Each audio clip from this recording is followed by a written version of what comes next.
सुबह का शुरुआत का अंदाज थोड़ा अलग होता ही है, क्योंकि हर दिन अपने सूर्यदेव के साथ अपनी सुबह की आराधना होती है और हमारी सुबह की शुरुआत होती है। सूर्यदेव की मुस्कुराती हुई तस्वीर का हमेशा मैं स्वागत करता हूँ, वंदन करता हूँ, अभिनंदन करता हूँ और साथ में शिवत्व को समझने के लिए जीवन को सही से चलाना और समर्पण के साथ अपनी सुबह, क्योंकि जीवन की अंतिम दशा और दिशा को स्पष्ट रूप से समझने की कोशिश होती है।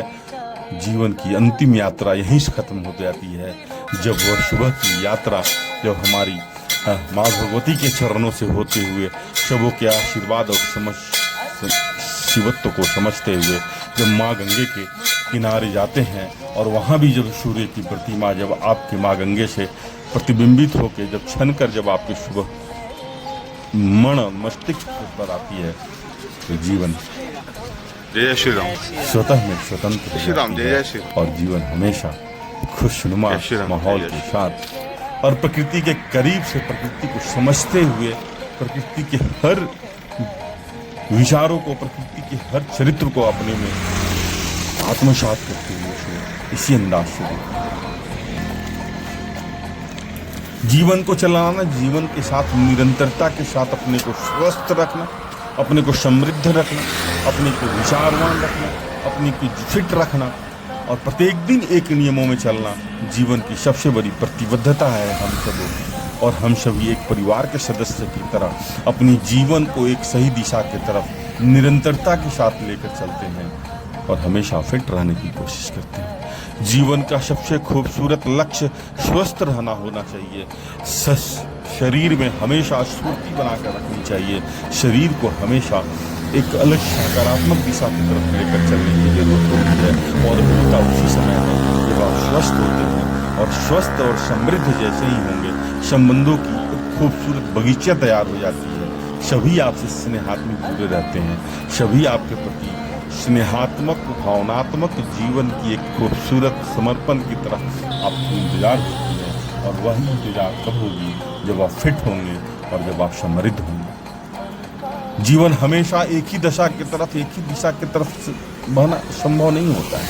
इसलिए जीवन को हमेशा एक निरंतरता के साथ लेकर चलना, एक स्पष्टता के साथ लेकर चलना और सबों के साथ स्नेहात्मक रहने की खूबसूरती होती है। हम सभी इसी तरह सुबह की शुरुआत करते हैं और इसी अंदाज में सुबह को लेकर चलते हैं। हमेशा अपने नियमों के साथ प्रतिबद्धता और जीवन को एक समर्पण की तरफ लेकर चलना ही जीवन की एक खूबसूरत शैली होती है।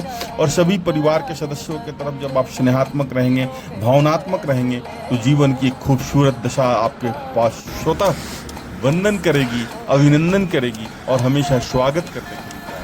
लेकिन होगा कब? जब आप सूर्योदय में के पहले वृंदावन जोड़ेंगे, ब्रह्म मुहूर्त में अपने आप को लेकर चलेंगे, अपने प्रकृति के बात समझने का प्रयास करेंगे, किसी की कॉपी नहीं करेंगे, किसी की तुलना नहीं करेंगे, क्योंकि हर व्यक्ति का चरित्र अलग होता है। मैं सुबह भी बोला हूँ, हर व्यक्ति के विचार, हर फल की खूबसूरती अलग होती है, हर फूल की खूबसूरती अलग होती है। कोई किसी से तुलना नहीं करता है, कोई किसी के तरफ बनने का प्रयास नहीं करता है। हर खूबसूरत शैली के साथ अपनी सुबह इसी अंदाज से चलती है और हमेशा खुश रहना, हमेशा सबों के साथ स्नेहात्मक रहना। जब तक सबों के साथ मिलकर नहीं रहेंगे, हर व्यक्ति का चरित्र जीवन का मैं बोला समृद्ध दिशा की तरफ लेकर जाती है। यही समृद्धता तो अपनी खूबसूरती होती है। इसी विचारों के साथ हमारी सुबह इसी अंदाज से चलती है। हम सभी फिट रहते हैं, हम सभी ऊर्जान्वित रहते हैं, हम सभी के साथ उसी तरह चलते हैं। शरीर के साथ खेलना चाहिए, शरीर के साथ खिलवाड़ की कभी भी जरूरत नहीं होती है, इसलिए खिलवाड़ ना करें। मैं बार बार बोलता हूँ, जो एक्सरसाइज समझ में नहीं आती है उसे ना करें। उससे क्या होगा कि शरीर आपका अस्वस्थ हो जाएगा। अस्वस्थ होने के बाद आप जो स्वस्थ हैं उसी समय तक लोग आपके साथ खड़े हैं, जैसे ही अस्वस्थ होंगे सभी आपसे भाग जाते हैं, सभी आप बोझ की तरह हो जाते हैं। नजर बहुत कोई नहीं करेगा, अभिनंदन कोई नहीं करेगा। इसलिए जैसे ही मुस्कुराते हुए अपनी सुबह और निष्पाप निष्कलंक होकर जब आप सुबह के साथ चलते हैं, तो जीवन की एक अलग सी खूबसूरती स्वतः अपने आप में समाहित होती है और चेहरे और चरित्र का निर्माण करने में वो अहम भूमिका निभाती है। इसलिए हमेशा अपने चेहरे पर चमक, हमेशा अपने चेहरे पर ऊर्जा, हमेशा अपने चेहरे की खूबसूरती, मधुर मुस्कान जीवन की समृद्धता होती है, इसलिए हमेशा मधुरता के साथ अपनी सुबह को लेकर चलें। जीवन की सबसे खूबसूरत दशा और दिशा यही से प्यार होती है। हम सभी अपनी जीवन में केवल तुलना करके अपनी जीवन को खराब करते हैं। उनके पास ये है, उनके पास वो है, मेरे पास भी होना चाहिए। कभी भी ऐसा संभव नहीं है कि जो उनके पास है वो आपके पास हो, जिस चेहरा उनका है तो आप हो जाए। ईश्वर ने सभी के लिए अलग अलग विचार, अलग अलग शरीर, अलग अलग सोच दे रखी है। आप कभी भी तुलना ना करें। तुलना करेंगे तो शरीर भी अस्वस्थ होगा, मन भी खराब होगा, संबंधों की भी में विकटता आएगी और जीवन में जागृति संभव नहीं होगी। इसलिए मैं हमेशा एक ही बात बोलता हूँ कि हमेशा तुलना ना करें, हमेशा फिट रहें और हमेशा निरंतरता के साथ ईश्वर के साथ और ईश्वर अपने अंदर में जो बैठी हुई ईश्वर है उसकी जागृति को लेकर चलना होगा। और वो जागृति उसी समय आएगी जब आप नियमित होंगे, नियम के साथ चलेंगे। जीवन नियम का नाम होता है, जीवन नियत का नाम होता है। नियति के साथ खिलवाड़ करना संभव नहीं है, इसलिए कभी भी नियति के साथ खिलवाड़ न करें और हमेशा अपनी जीवन को एक सही दिशा की तरफ और समृद्धता की तरफ लेकर चलें। हमेशा खुश रहना, हमेशा मस्त रहना, हमेशा अपने विचारों के साथ संकल्पित रहना, हमेशा ये योग करने का मतलब होता है जोड़ना। इसलिए हमेशा योग करने वाले व्यक्ति जोड़ कर रखें, जुड़ कर रहे हैं, क्योंकि जो जुड़ कर रहेगा, जो जोड़ कर रहेगा वही योग कर सकता है। योग का मतलब ही होता है नकारात्मक विचारों का पिंडदान करना। योग का मतलब ही होता है समर्पण। योग का मतलब ही होता है संबंधों की वृक्ष जो वट वृक्ष की तरह होनी चाहिए और वो समृद्ध होंगे जब जीवन में लचक होगी, जीवन में किसी के लिए कसक नहीं होगी, तो स्वाभाविकता आपकी जीवन समृद्ध बगीचे की फुलवारी की तरह जाएगी। और जिम जहाँ हम लोग एक्सरसाइज करते हैं वो बगीचा ही होती है, फुलवारी ही होती है, जहाँ भिन्न भिन्न प्रकार के लोग भिन्न भिन्न विचारों के साथ, भिन्न भिन्न सोच के साथ, भिन्न भिन्न रंगों में खड़े होते हैं और सभी के साथ स्नेहात्मक। जिनको सर्वाइकल स्पॉन्डिलाइटिस है, जिनको माइग्रेन है, उनके लिए बहुत ही खूबसूरत एक्सरसाइज है। कोई भी एक्सरसाइज करते समय हमेशा नियमों का ध्यान दें और एक दिन करके आप कोई भी एक्सरसाइज ठीक नहीं कर सकते हैं, इस बात का हमेशा ख्याल रखें। इसको नियमित करना पड़ेगा। माँ गंगे के साथ अपनी सुबह की शुरुआत करनी पड़ेगी। जीवन को निश्चल बनाना पड़ेगा, जीवन को निश्चलता के साथ लेके चलना पड़ेगा, जीवन को तन्मयता के साथ लेकर चलनी पड़ेगी। यही जीवन की सबसे बड़ी खूबसूरती है। जीवन में हमेशा ऐसे विचार रखनी पड़ेगी जिससे प्रतिबिंब निकले, जिससे विचारों की खूबसूरत छाया निकले जो कि समृद्धता की तरफ लेकर जाती हो। वो माँ गंगे से सीखना हो। हर व्यक्ति अपनी जीवन में अलग अलग कार्यों के लिए निर्धारित है, इसलिए सब मैं फिर एक बार बोलता हूँ, तुलना न करें। तुलना जीवन को हमेशा गंदगी विचारों की तरफ। एक बार में कितना देर? सबों की खूबसूरती होती है, सबों की अपनी क्वालिटी होती है, सबों की अपनी विचार होती है। उन विचारों के साथ अरे तैरना बहुत अच्छा एक्सरसाइज है, लेकिन तैरना उसी समय एक्सरसाइज होगा जब आपको तैरने आता हो। कभी भी गंगा के साथ या किसी भी डूबते हुए जगह पर खिलवाड़ ना करें। हमेशा बच कर रहें, हमेशा बगीचा बना कर रखें। और वो होगा कब?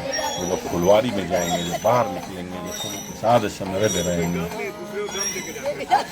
अपने जीवन को सबों के साथ निश्चलता के साथ लेकर चलेंगे, तभी यह संभव है। क्योंकि सब फिट रहना चाहते हैं, रहते नहीं हैं। और आप अच्छे जब रहेंगे, अच्छे विचारों के साथ रहेंगे, तो आपके विचारों से जो प्रकाश निकलती है, आपको विचारों से जो विचार निकलती है, वो विचार जीवन को समृद्ध बनाती है। और वही समृद्धि अपने माँ बाप को होती है और अपने विचारों को समृद्ध रखने में संस्कार की छोटी सी वट वृक्ष तैयार हो जाती है, जो कि हमेशा अपने संस्कार की रूपी माँ की प्रति जो दायित्व मिलती है, उस दायित्व का सही से निर्वहन करना पड़ेगा। और वही निर्वहन अपने जीवन को, चरित्र का निर्माण करने में अहम भूमिका निभाएगा। हम जहाँ भी खड़े होते हैं, जिस भी रूप में खड़े होते हैं, इसी सृजन का देन है, इसी संस्कार की देन है, इसी बीज की देन है, जिसके कारण हमारी जीवन शैली अलग धारा की तरफ बढ़ने लगती है। और हमेशा माँ में मातृत्व की एक खूबसूरत ईश्वर के रूप में देखना पड़ेगा। माँ ही जीव जननी है, माँ ही संगनी है, माँ ही हमारी धारा है। क्योंकि जो विचार हमारे मन से निकलता है, जो विचार हमारे संस्कारों से निकलती है, वो माँ की दी हुई है। हमेशा मैं अपनी जीवन माँ को समर्पित करता हूँ। हमेशा अपनी जीवन मैं इन संस्कारों पर हमेशा गौरवान्वित होता हूँ। हमेशा माँ के प्रति जीवन की एक अलग शैली की तरफ समर्पण है। यही समर्पण हमारी जीवन की सिद्ध दिशा की तरफ और मजबूत जीवन शैली की तरफ प्रतिबद्ध करती है।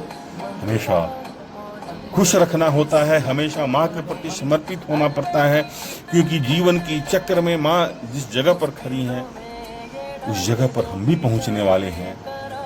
और हमारा भी दायित्व, हमारी भी सोच, हमारी भी मन, अपेक्षाएं कभी भी नहीं रखता हूँ।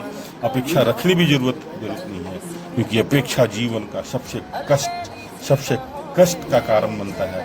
इसलिए कभी भी किसी से अपेक्षा नहीं रखें और कभी भी किसी को उपेक्षित ना करें। अपेक्षा रखना उपेक्षित करना दोनों एक दूसरे की पूरक शब्द होती है। इसलिए हमेशा शब्दों की और अर्थों को समझें, भावनात्मक रहें, स्नेहात्मक रहें। हमेशा अपने जीवन के प्रति, अपने नियमों के प्रति हमेशा प्रतिबद्ध रहें और हमेशा ईश्वर के प्रति समर्पित रहें। समर्पण जीवन को सही दिशा की तरफ लेकर जाती है। हमेशा अपने जीवन को क्योंकि यह भूमि हमेशा कर्म करने के लिए बना हुआ है, अच्छे कर्म करने के लिए बना हुआ है। कर्म हमेशा फलती श्रद्धा बोलते हैं। कर्म किया हुआ कभी जया नहीं जाता है। सही विचारों के साथ कर्म करें, हमेशा अपने नियमों के साथ कर्म करें, अपने विचारों में हमेशा समृद्धता रखें और हमेशा खुश रहें। हमेशा माँ के प्रति, क्योंकि ईश्वर का जो सबसे खूबसूरत रूप है वो माँ के जननी के सामने है। और वह जननी सुबह, इसी तरह हम अपनी सुबह की शुरुआत करते हैं।